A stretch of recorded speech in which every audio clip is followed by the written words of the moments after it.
At his aunt's, he was sent for to see his mother die. Death for her had no sting, and Thomas, long years after, said that her dying words and prayers had never been erased from his heart. She was laid to rest not far from the famous Hawk's Nest, on New River, West Virginia. Jonathan was then a pretty child, with rosy cheeks, wavy brown hair, and deep blue eyes. It is said of him that, as a child, he was strangely quiet and manly. The sadness of his young life made him grave and thoughtful beyond his years. When he was but 8 years old, he went one day to the home of his father's cousin, Judge John G. Jackson, in Clarksburg. While eating his dinner, he said to Mrs. Jackson in a quiet way, "Uncle and I don't agree. I have quit him and shall not go back any more." His kind cousin tried to show him that he was in fault and that he should go back to his Uncle Brake. He only shook his head and said more firmly than ever, "No, Uncle and I don't agree. I have quit him and shall not go back any more." It seems that his uncle had tried to govern him by force rather than through his sense of right and wrong. So this strange child calmly made up his mind not to stay where there would be constant warfare. From Judge Jackson's, he went that evening to the home of another cousin, who also tried to persuade him to return to his Uncle Brake. But Jonathan only said, "I have quit there. I shall not go back there any more."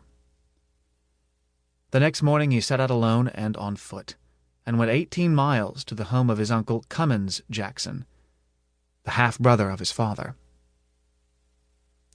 There he found his brother Warren, and soon felt quite at home with his kind uncle and aunts.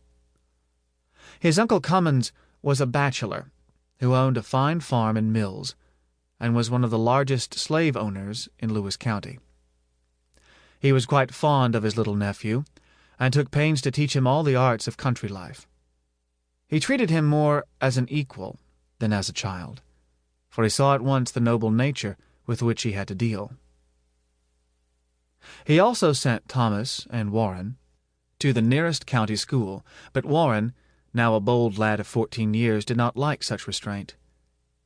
He at last induced Thomas to go with him from their uncle's home to seek their fortunes in the Great West. After stopping for a time at the home of their uncle on the Ohio River, they went down that river and for some months were not heard from. In the fall of that year they returned to their kind friends, ragged and ill, with chills and fever. Their story was that they made a raft and floated down to one of the lonely islands in the Mississippi River near the Kentucky shore, where they cut wood for steamboats on the river. Here they spent the summer alone, with little food, in the midst of a dense forest, surrounded by the turbid, rushing waters of the great Mississippi. At last, illness forced them to seek their way homeward, and Thomas boldly said that he was going back to his good Uncle Cummins. Warren stopped at the home of his Uncle Brake, but disease had laid so firm a hold upon him that, after lingering a few years, he died, aged about 19. Thomas and Laura were now all that were left of the little family. They lived together for several months at their Uncle Cummins', and it is told of Thomas that he was very fond of his little sister. Across the brook from the house was a large grove of sugar maple trees, where they would go to play, making sugar.